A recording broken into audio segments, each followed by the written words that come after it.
You might ask yourself why the orders we showed in part 1 are so important for our fall of the Cabal. Well, you know the expression, know thy enemy? In order to understand the magnificence of their elite plan and the magnitude of their evil intent, we must first identify whom we are dealing with here. There is so much misinformation going around, not only on the internet, but also in our history books. That, by the way, were never written by neutral observers, but always by the winners. If you don't understand where the Cabal comes from, how far back they go in history, if you don't know how we were led to believe that all of these orders and movements were separate entities that came and went in history, independently and rather harmlessly, then you will most certainly not understand nor believe the true identity of the Cabal. You will miss the fact that we find ourselves at the final stage of their master plan. And if you don't fully comprehend in which danger we find ourselves, you will not know what to do at the moment suprême. That is why we make this documentary, so you can wake up, see through all the lies, and take action to claim your sovereignty back. That's when you'll understand what we said in the previous series. History books will have to be rewritten.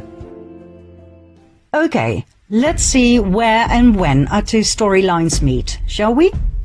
It was in 1748 in southern Germany, Bavaria, in a small town called Ingolstadt. A boy was born. His name was Johann Adam Weishaupt. At the age of 5, his father died. The Jesuits took him under their wings and groomed Adam, who turned out to be a highly intelligent and strong-minded individual, to become a professor in canon law at the Jesuit University of Ingolstadt. He rewrote ancient historical documents in which the ideology of Lucifer would eventually lead to the complete control of the world.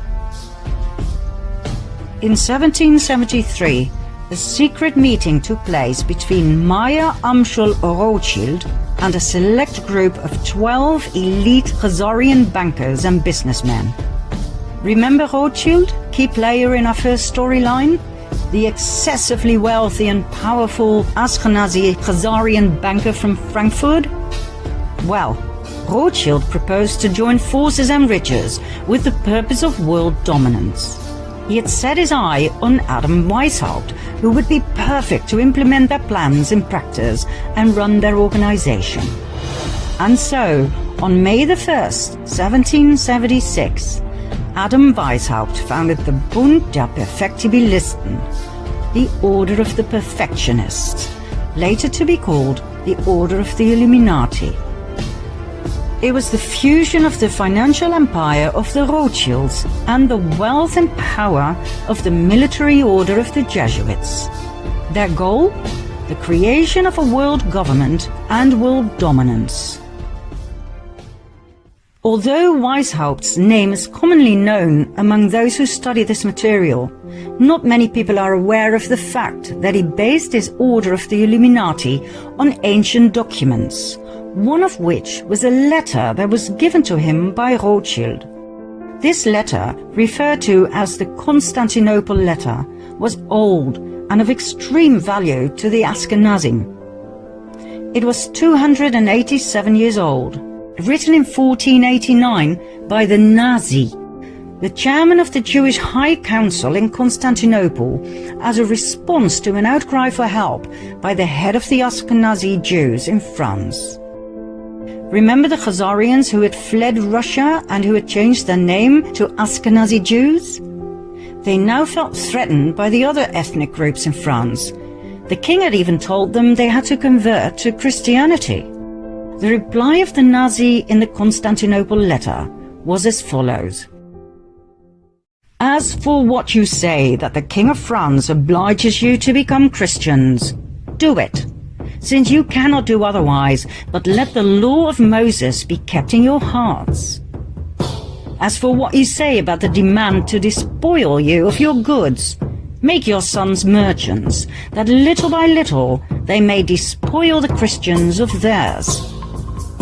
As for what you say about their making attempts on your lives, make your sons doctors and apothecaries, that they may take away Christian lives. As for what you say about their destroying your synagogues, make your sons canons and clerics, in order that they may destroy their churches.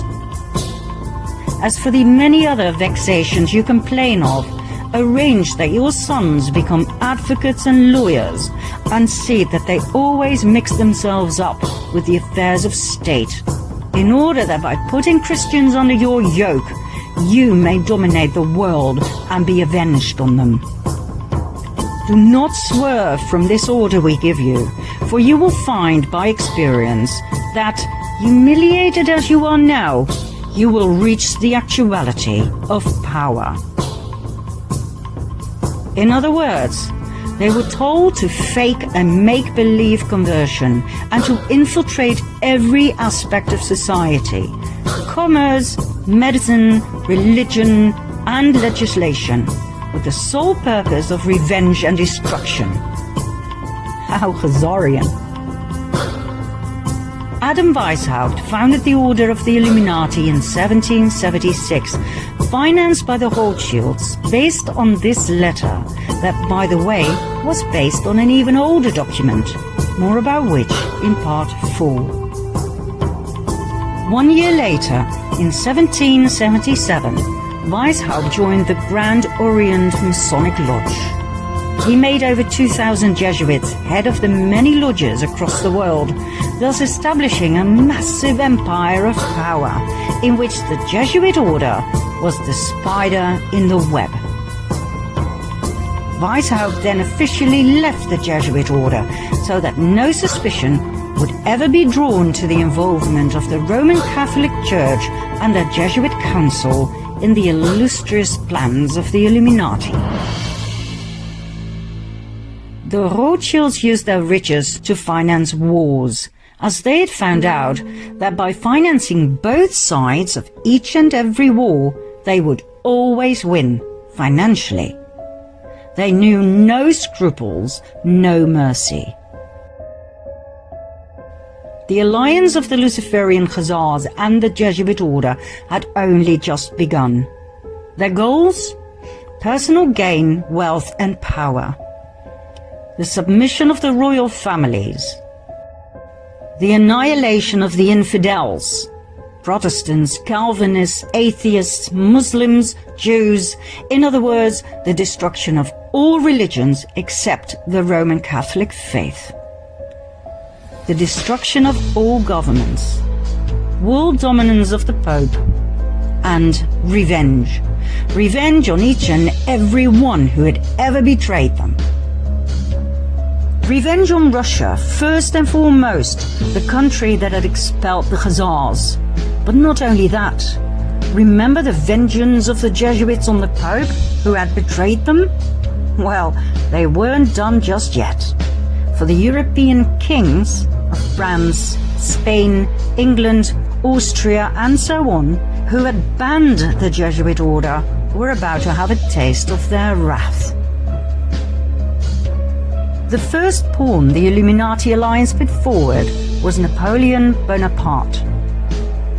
The fact that the French Revolution was indeed orchestrated by elite secret societies was documented and proven by the French Jesuit Augustin Baruel. He wrote an influential account in which he focused in particular on Adam Weishaupt, founder of the Order of the Illuminati. According to Baruel, the French Revolution was orchestrated by Freemasons and philosophers like Voltaire and Montesquieu. We'll get back to Baruel in a later stage, so remember his name. Napoleon's advisor was a Jesuit, Emmanuel Sillet. He advised Napoleon on where to go and what to do. In today's language, we would call Sillet his handler. According to many historians and researchers, the Jesuits were the ones who orchestrated and directed the French Revolution and the outcome. Napoleon was a Masonic Grand Master. He was chosen and initiated by the order to play a key role in their planned revolution.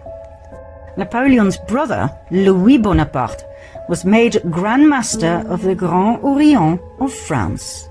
His wife Josephine was a member of the Mason Rite of Adoption.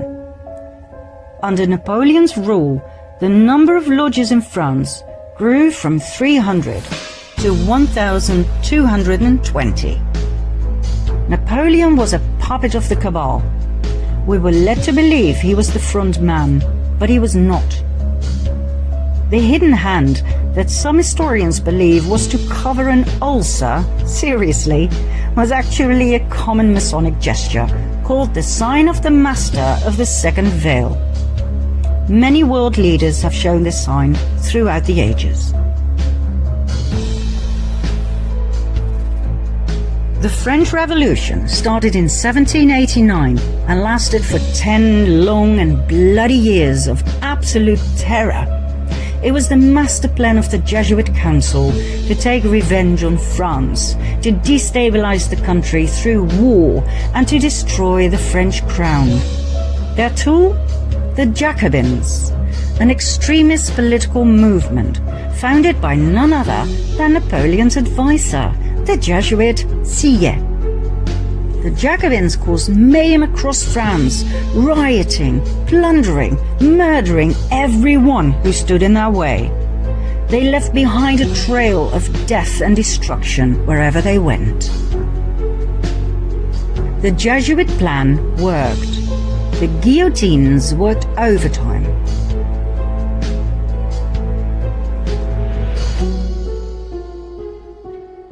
The Jesuit order is the most dangerous of all orders. It has caused more harm than all other orders. The doctrine of the Jesuits entails that their supreme general is the sovereign of sovereigns and master of the world. After the French Revolution had ended, the Napoleonic Wars started. They caused even more instability and destruction, not only to France, but to the many countries Napoleon invaded: Austria, Russia, England, Prussia, Portugal, and Spain, where the royal family was kicked out and Napoleon's older brother was put on the throne. Each and every country that had once banned the Jesuit order and the Khazarian Ashkenazi Jews was now in ruins. This was one of the order's most dominant passions: revenge. During the Napoleonic Wars, the Illuminati alliance deployed their most successful strategy. They financed both the French and the English army. It simply didn't matter who won. War was an absolute revenue model.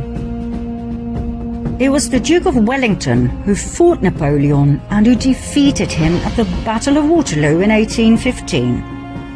Nathan Rothschild, a brilliant and ruthless businessman, had his spies at Waterloo, and he had a private courier system, as he knew that fast communication was vital in business.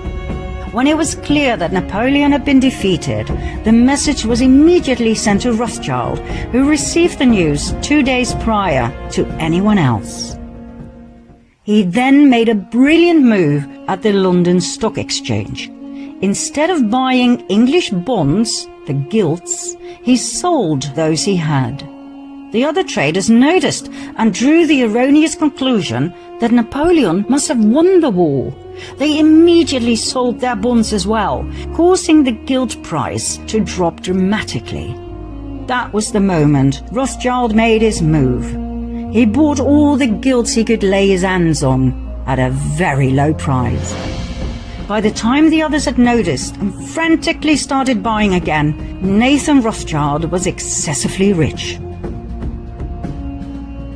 The King of England, George III, was now heavily indebted to Nathan Rothschild, who had financed his wars.